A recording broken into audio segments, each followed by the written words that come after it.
acontecendo?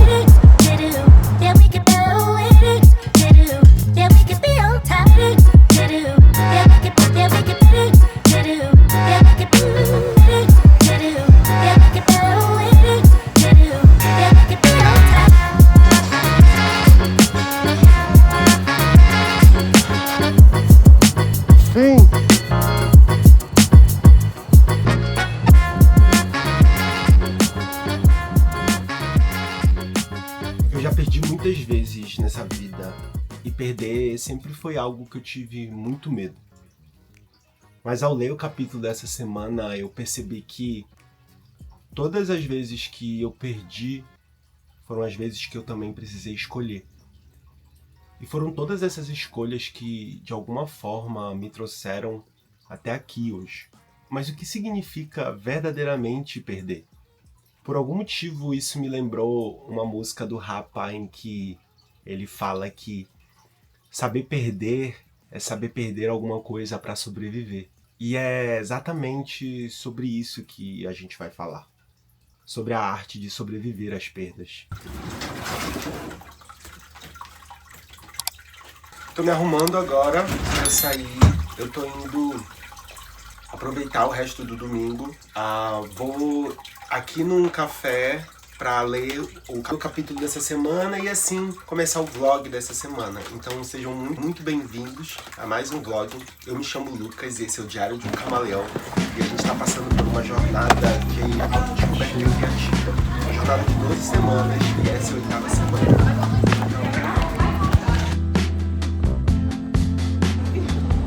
Cheguei aqui, pessoas. Durante toda a minha vida eu tentei fugir dos fracassos, das perdas. Talvez porque nós nunca fomos ensinados a lidar com elas. De alguma forma eu cresci acreditando que eu tinha a obrigação de acertar, de ter sucesso, de não decepcionar ninguém.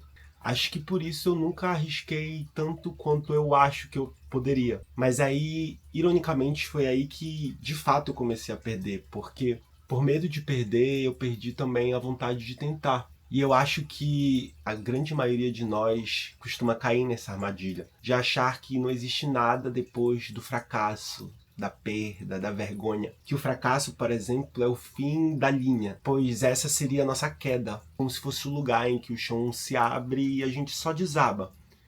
Mas e se ao invés disso o fim fosse o recomeço? Aquele clichê, né? Mas e se o fim fosse recomeço? O chão que se abrisse, na verdade, fosse o solo onde plantaríamos a semente do nosso recomeço. Tanto na vida cotidiana quanto no nosso caminho criativo, compreender o que significa perder é o que nos permite descobrir verdadeiramente o sentido de ganhar. Porque nem sempre, quando se perde, se está realmente perdendo. Às vezes a perda é o espaço necessário que se abre para que o novo, de alguma forma, possa entrar. E é desse perder ganhando que eu falo, porque no mundo criativo nada se perde de fato, tudo pode ser transformado. E é exatamente isso que chamamos de criatividade. É essa força de dar resposta ao que nos acontece na vida a partir do nosso olhar, da nossa forma única de existir. Ó a xícara que tava lá dentro, que coisa linda. E aí eu comprei, então vocês vão me ver usando ela bastante.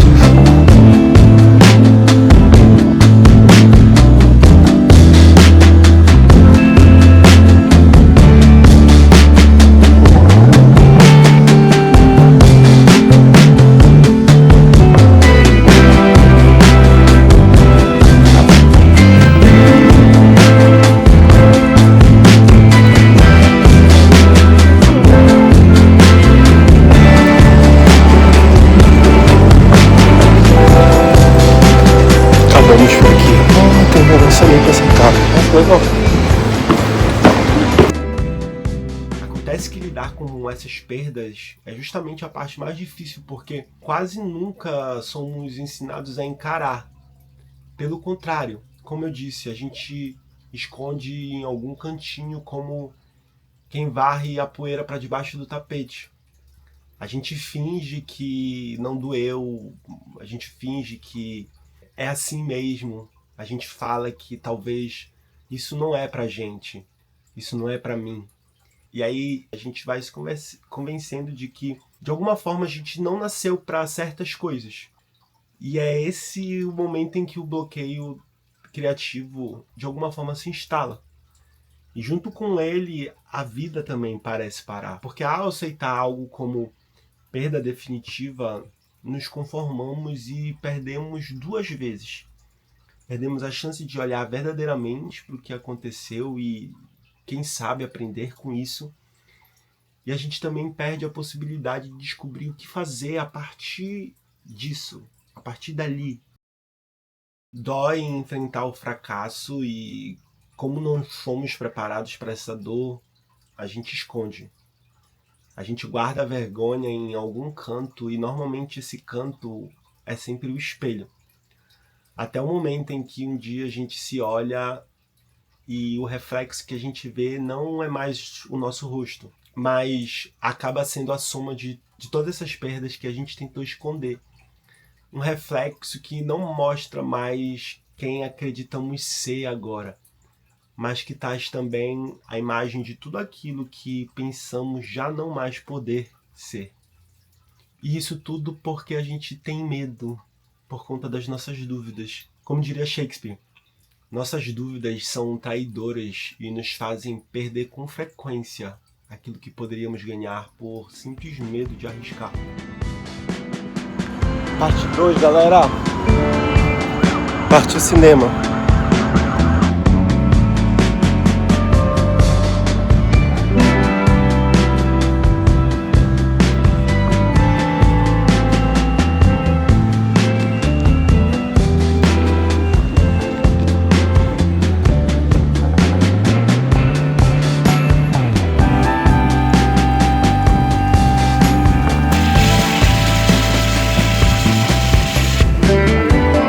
Uma pipoca grande e um Half Diet, claro.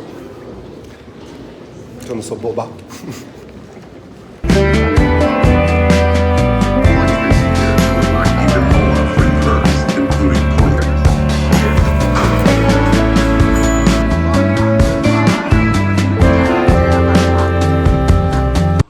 It's 3.4. Yeah, me too. I'm assuming you guys. Let's shave 0.3 off.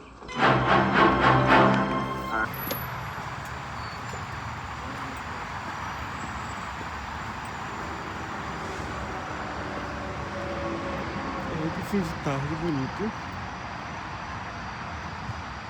Saindo daqui, até chorei. Só que eu tive que ir no Google ver o que significou o final, porque eu não entendi muito. Eu acho que todo mundo ficou sem entender, mas depois que eu li fez todo sentido. Gente, eu tô indo dormir agora, mas eu tava pensando no filme, sabe? Mas que eu não entendi. Mas o filme me fez pensar que é melhor a gente arcar com o peso de fazer as coisas do nosso jeito, do jeito que a gente acredita que precisa ser feito, do que entregar para que uma outra pessoa faça ou deixar de fazer, sabe? Me fez pensar o quanto a gente precisa confiar na nossa ideia, o quanto a gente precisa acreditar nisso que só nós somos capazes de enxergar. Às vezes, uma pintura, por exemplo, existe uma lógica de cores na cabeça do pintor que só ele tem.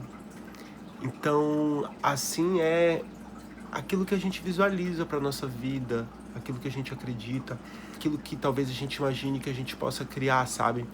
Acreditar que é possível criar.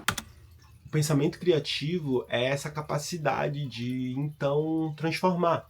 E a transformação é a essência da criatividade. Por isso, uma perda nem sempre é uma perda se ela pode ser verdadeiramente transformada. A capacidade de transformar essa perda em ganho é o que nos torna verdadeiramente artistas. Porque fazer a arte não é só cantar, não é só dançar, escrever, pintar. Fazer arte é aquilo que se faz enquanto não se faz arte. É sobreviver. E sobreviver também artisticamente. É viver, então, apesar de. Por isso a sobrevivência artística é um risco. E não é à toa que a Júlia diz que essa tarefa é a mais difícil para qualquer artista, a de se manter no caminho da criatividade. O que podemos fazer, então, quando as coisas não dão certo? A resposta talvez esteja em compreender que sobreviver artisticamente não é apenas insistir na obra, mas insistir em si mesmo, na própria vida. Talvez seja compreender a viver apesar da crítica, do medo, apesar da dúvida, apesar da solidão, das perdas. Muitas das vezes é o próprio apesar de que de alguma forma nos empurra para frente. É o apesar de essa angústia insatisfeita que nos faz criar. É o vazio que nos obriga a inventar. É a espera que também nos ensina a amar. E é isso que o apesar de nos revela. Que a verdadeira perda não está em cair, mas em se recusar a levantar. Não está em falhar, mas em desistir de tentar. Porque a vida, assim como a arte, não nos pede perfeição, pede coragem. A coragem de continuar mesmo quebrado. Coragem de transformar o vazio em criação. Coragem de existir apesar de. E é justamente essa coragem que a Julia Cameron nos lembra nesse capítulo. A coragem de sobreviver artisticamente. De recuperar o nosso senso de força. Porque força não é nunca cair. Força é aprender a levantar todas as vezes que o apesar de nos chamar para viver de novo. E talvez esse seja o segredo. Compreender que a vida criativa não floresce quando tudo está certo, mas quando escolhemos florescer, apesar de tudo. O apesar de é o pensamento que liberta, como aquela rachadura que se abre no asfalto por onde a flor insiste em nascer. O apesar de, por exemplo, é essa coragem que a gente teve agora de imaginar a flor antes mesmo que ela pudesse existir. Porque viver e criar, apesar de, nos coloca diante de uma escolha.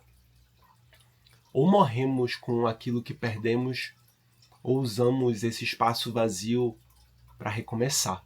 Perder não é desistir, é abrir mão do que já não serve para preservar aquilo que realmente cabe no nosso peito.